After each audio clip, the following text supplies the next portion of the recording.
안녕하세요, 알자 멤버 여러분. 요새 뭐 한간에 그냥 떠오르는 드라마가 있지요. 네. 저도 아주 수요일, 목요일 막 기다립니다. 네. 본방사수를 오랜만에 하고 있는 드라마입니다. 그 드라마 덕택에 많은 분들이 자폐에 대한 관심을 가지기 시작했고 아주 좋은 사인이라고 저는 보고 있습니다. 그래서 오늘 저희 알잠에서 아주 특별한 전문가분을 모시고 여러분이 자폐에 대해서 뭘 놓치면 안 되는지, 어떤 걸 조심하고 혹시 의심이 된다면 어떻게 해야 될지 이런 말씀을 드려보려고 합니다. 우선 전문가분 소개해 드리겠습니다. 선생님 안녕하세요. 네, 와주셔서 안녕하세요. 선생님 네. 소개해 주시겠어요? 네, 안녕하세요. 저는 남양주의 이제 정석 아동병원 발달의학센터의 센터장으로 있습니다. 그리고 지금 워낙 아이들의 발달에 대해서 이렇게 알잠처럼 소아과 선생님들이 관심이 많으셔서 대한아동병원협회 이제 같이 발달위원으로 활동하고 있으면서 아이들의 발달에 대해서 조금 더 적극적으로 하고 싶어서 굿 닥터스 행동 발달 증진 센터라는 것들을 지금 준비해서 활성화시키고자 초기 단계에 있습니다. 그래서 지금 열심히 아이들의 발달에 대해서 같이 공부하고 있습니다. 안녕하세요. 네, 너무 좋아요. 이런 그 센터가 정말 필요했었는데 이제라도 이것이 활동성을 갖게 되고 열심히 하게 되어서 소아청소년과 의사로서도 매우 다행으로 생각하고 있습니다. 선생님 모시게 돼서 다시 한번 감사드리고요. 선생님도 이상한 변호사 우영우 보십니까? 네. 기다려집니다. 전문가 입장에서 어떻습니까? 어떻게 생각하면 그게 전체는 아니기는 하지만 참으로 긍정적인 부분들을 좀 다뤄주고 있구나. 그런데 전체 자폐 스펙트럼 증상을 다 확인하는 건 아니기 때문에 조금 더 조심스럽게 접근할 필요는 있겠다. 근데 그중에 이제 강점만 좀 찾아서 보시면 좋을 것 같습니다. 네. 우리 팀장님은 어떠세요? 너무 즐겁게 잘 보고 있는데 이게 즐거움만의 문제는 아닐 거라는 생각이 들고 어떻게 보면 자폐 스펙트럼의 아이들이 사회 그늘에 있다가 다시 한 발짝 사회로 나올 수 있는 좋은 기회의 드라마라고 생각이 들어요. 팀장님도 아이 기를 때 자폐 걱정하셨었어요? 아마 육아를 하는 엄마들은 다 한 번쯤은 고민을 해보지 않을까 싶어요. 왜냐하면 발달 과정에서 내 아이가 조금 뒤처지면 혹시나 싶은 마음이 들 때가 있고 남들이 다 하는 걸 못했을 때는 엄마의 뭔가 내가 뭘 걱정서, 잘못해서 아이가 자폐가 될까 맞아요. 막 이런 그런 네. 생각이 들고 그때는 자폐 스펙트럼이란 말을 잘 사용하지 않았던 것 같고 자폐증이라고 했던 것 같아요. 네. 자폐증 그러면 굉장히 무섭게 네. 생각됐었죠. 그러면 선생님 우리가 아이를 기를 때 원령별로 어떠한 사인이 있으면 우리가 조심을 해야 되고 주의 깊게 더 관찰을 해야 되고 그럴까요? 앞에서도 우리 팀장님이 걱정하셨던 것처럼 발달센터에서 제일 많이 걱정을 하고 오시는 개월수가 18개월에서 한 24개월 사이에 굉장히 많이 오시거든요. 그때 우리가 어떤 이야기를 하냐면 자폐 스펙트럼이라는 이 증상이 보통은 한 12개월에서 24개월 사이에 그러한 양상들을 좀 확인해 볼 수가 있습니다. 그래서 조금 더 뭐 증상들은 설명해 드리겠지만 일단은 자폐 스펙트럼이라는 가장 중요한 핵심 중에 하나가 상호작용의 어려움이거든요. 이제 그러다 보니 그것이 지금 현재 문제가 있느냐 없느냐라는 것을 보기 전에 조금 더 관찰해 보실 수 있는 증상 중에 하나가 한 2개월, 3개월 네. 이쯤 되면 아이들이 우리가 사회적 미소라는 게 있죠. 네. 이런 사회적 미소와 관련된 것들이 아이한테 어떤 자극을 주었을 때 보고 까르르 넘어가는 것들, 까꿍하고 쳐다보면 같이 좋아해 주는 것들, 네. 이러한 것들이 자폐 스펙트럼 아이들이 좀 약하다고 보시면 돼요. 그래서 그걸 한번 좀 생각해 보시면 좋겠고요. 그 다음에 조금 더 커가지고 한 8개월에서 12개월 정도 되면 아마도 조금 빠른 친구들은 더 앞에 나오기도 해요. 낯가림.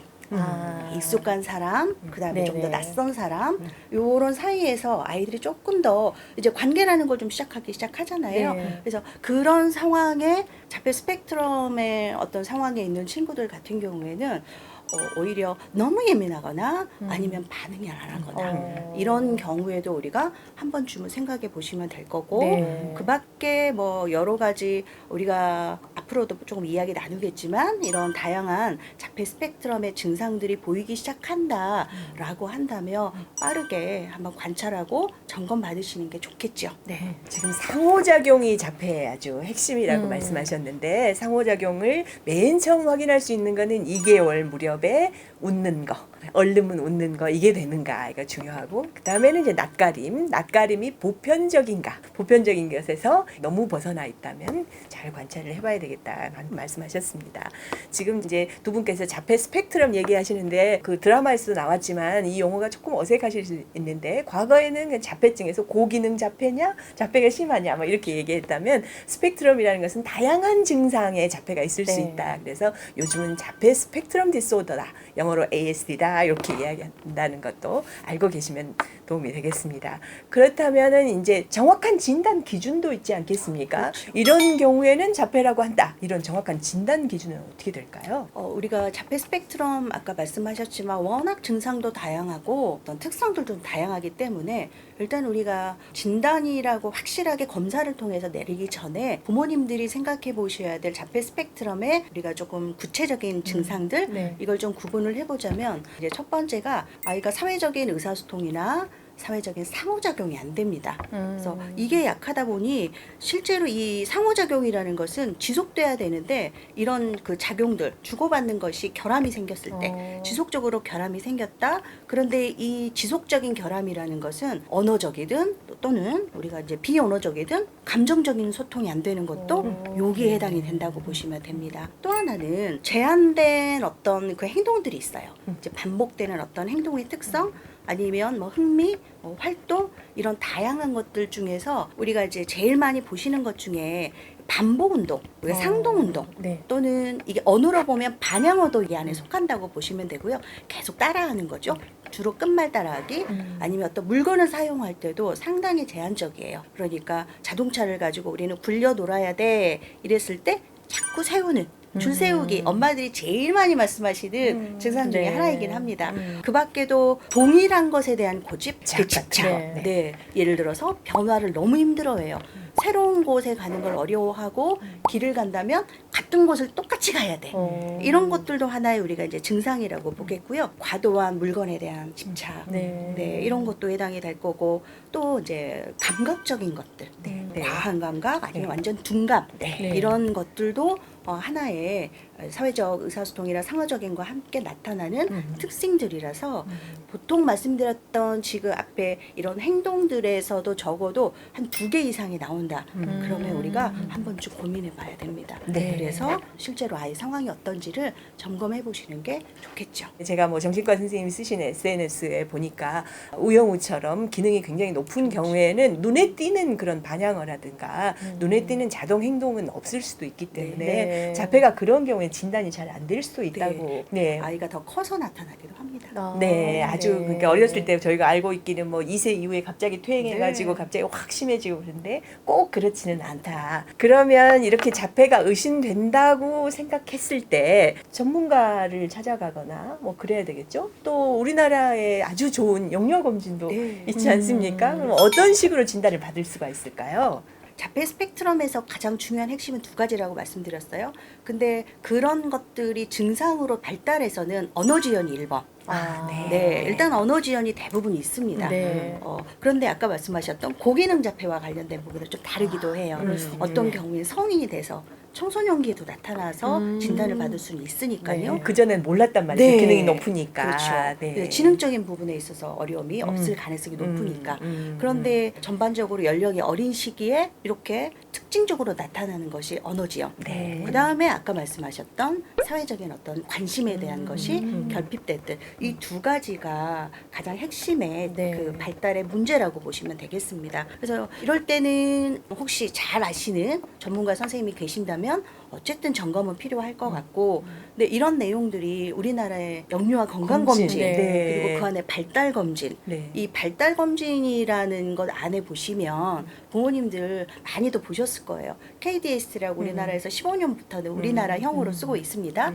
거기에 추가 질문이 있습니다. 그래서 추가 질문 안에 연령이 어린 시기에 뇌성마비를 의심하는지 아니면 또 다른 발달 지연, 뭐 단순 언어 지연, 그 다음에 이런 사회적 관심에 대한 게 약하면 자폐 스펙트럼이라든지 이런 것들을 질문하는 문항들이 있어서 검진 때 대부분 점검이 될 거다. 네. 그래서 그것을 조금 더 구체적으로 말씀을 나눠보고 좀 아쉬운 점은 현장에서 뭐냐면 결과가 나왔을 때 그다음 어떻게 해야 되지? 네, 네. 요 부분이 사실은 네. 부모님들이나 의사 선생님들 입장에서도 어려워하시는 부분들이 있는 것 같습니다. 네, 그러면 알고 계세요? 자폐를 진단받으면 어디로 가야 될지. 의사 선생님 어디로 가라는데 어디로 가야 될지. 이렇게 발달에 어려움이 생길 경우에는 이제 예전에는 기본적인 뭐 센터도 있을 수 있어요. 네. 센터 뭐 발달 센터도 워낙 다양하게 어떤 개인의 민간 시설도 있고 또 그렇다고 무조건 다 대학병원을 갈 수도 없고 이런 상황이라서 소아과 선생님들께서도 발달에 관심을 많이 가지고 계시면서 이렇게 아동병원 내지는 소아과 의원인데 그 안에 어떤 발달의학센터를 운영해서 발달을 평가해 주시고 점검해 주시는 특히 앞에 제가 소개해 드릴 때 굿 닥터스 행동발달 네. 네. 증진센터에서는 아까 우리 선생님 말씀하셨던 설렁설렁한 것 같다 하셨던 것들이 사실은 취약점이잖아요. 네. 부모님들이 네, 좀 맞아요. 불편한 점이고 음. 그래서 이 굿닥터스 센터에서는 실제로 검진을 하러 오시면 훈련된 요원들이 직접 그 부분을 점검합니다. 아이를 데리고 한번 해보고 네. 그리고 그 전에 과거력은 어땠는지 왜 분명히 아이가 한 36개월이 돼서 와서 지금 현재 체크를 했더니 지연이 돼 있어. 그럼 분명히 그 1년 전에도 뭔가의 어려움이 비쳤을 가능성이 높다라는 거죠. 네, 이제 네. 그것도 한번 확인해 볼 수 있고 그래서 병원 안에 센터가 있다면 거기서 더 구체적으로 점검을 한번 네. 추적과 관련된 것들을 더 정밀한 예를 들어서 전반적인 발달 검사를 해본다든지 자폐 스펙트럼과 관련된 스크리닝을 해본다든지 네. 이걸 통해서 조금 더 적극적으로 아이를 조금 지원할 수 있는 방법을 찾을 수 있을 거라고 생각합니다. 네. 대부분 이제 소아정신과 네. 지금 이제 정신건강의학과로 네. 많이 가셨다면 상담을 하러 오셨을 때 부모님들이 부담은 갖고 계세요. 네. 우리 아이가 문제는 아닌 것 같은데 네. 걱정은 되고 요 사이에 있는 걸 우리가 이제 소아과에서 내 경계선에 있는 아이들을 많이 네. 도와주고 있다. 네, 네. 이렇게 보시면 이제는 될것 그런 같아요. 곳이 많이 늘어나고 있어서 네. 근처에 있는 발달센터를 네. 찾아가지고 문제가 심각하면 소아정신과를 찾을 수도 있고 가능한 한 의사 예. 선생님이 계시는 발달센터가 좋겠죠. 네, 그래야 여러 가지 면을 평가를 한꺼번에 해볼 수가 있습니다. 볼 수 있으니까. 네. 뭐 아이가 자폐자가 들어가니 무슨 얘기를 들었다 그러면 정말 가슴이 무너지는 것 같을 텐데요. 그런 진단을 받았다 하더라도 조기에 뭔가 개입을 하면 좋아질 수 있을까요? 그렇죠. 우리가 이제 뭐 자폐 스펙트럼 하면 아직 뭐 완전한 치료가 있어요. 막 이런 것들은 아니긴 하지만 자폐 스펙트럼이라는 증상 자체는 지속적으로 훈련이 필요하고 거기에서 훈련되어져야 될 증상들이라고 보고 있기 때문에 네. 근데 우리가 조심해야 될 건 연령이 어린 시기에 그 증상이 보인다고 다 자폐 스펙트럼으로 생각할 게 아니라 네. 중요한 건 감별 진단이 필요해요. 네, 네, 네. 아이들이 어려움이 생기면 대부분 발달 문제는 언어 지연이 눈에 많이 띕니다. 네. 그래서 첫 번째가 전체적으로 다른 발달들은 어떤지 동시에 확인해서 발달의 불균형을 확인하는 게 첫 번째입니다. 그래서 그런 것들 때문에 우리가 의사 선생님이 계시는 발달센터가 중요하다고 네. 보고요. 네, 그래서 네. 놓치는 것보다는 빨리 찾고 빨리 저기에 개입해서 도와주면 아이가 할 때 조금 더 빠르게 잘할 수 있도록 네, 도와주는 게 네. 가장 중요하다고 봅니다. 네, 감별 진단이 되게 중요하겠는데요. 사실 ADHD만 생각을 해도 잠을 못 자도 과도한 행동이 나오면서 주의각성이 떨어지면서 ADHD와 비슷한 증상이 나타나고 정서적으로 문제가 있어도 ADHD와 비슷한 증상을 나타내기 때문에 이게 기질적으로 ADHD인지 아니면 다른 문제인지 감별해서 그에 맞는 개입을 해야 되듯이 네. 자폐의 경우에도 진짜 언어 때문에 사회생활이 잘 안 되다 보니 자폐적인 행동을 하는 그렇죠. 것인지 네. 아니면 전반적으로 지적 장애가 있는 것인지 ADHD인지 이거를 감별해서 그에 맞게 훈련을 해야 되기 때문에 전문가를 찾아가는 것이 맞습니다. 되게 중요하고 저는 지금 말씀해 주신 것 중에 다행이기도 하고 참 좋은 게 훈련에 따라서 아이의 기능 수준을 좀 올릴 수 있다. 이 부분을 좀 기억을 해주시면 네. 좋겠는데 ADHD의 경우에도 마찬가지로 사회생활을 훈련하는 거잖아요.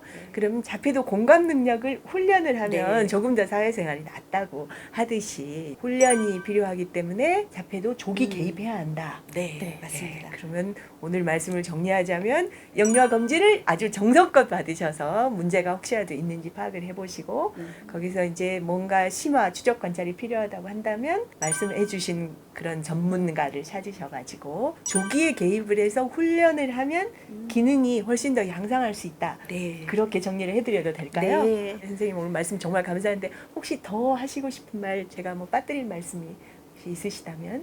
아이가 지금 현재 엄마들이 제일 걱정하시는 게 아이가 좀 어려움이 있으면 그걸 엄마가 극복하셔야 되는데 네. 자꾸 거기에 빠져 있어서 아이고, 같이 혹시 무너져. 네.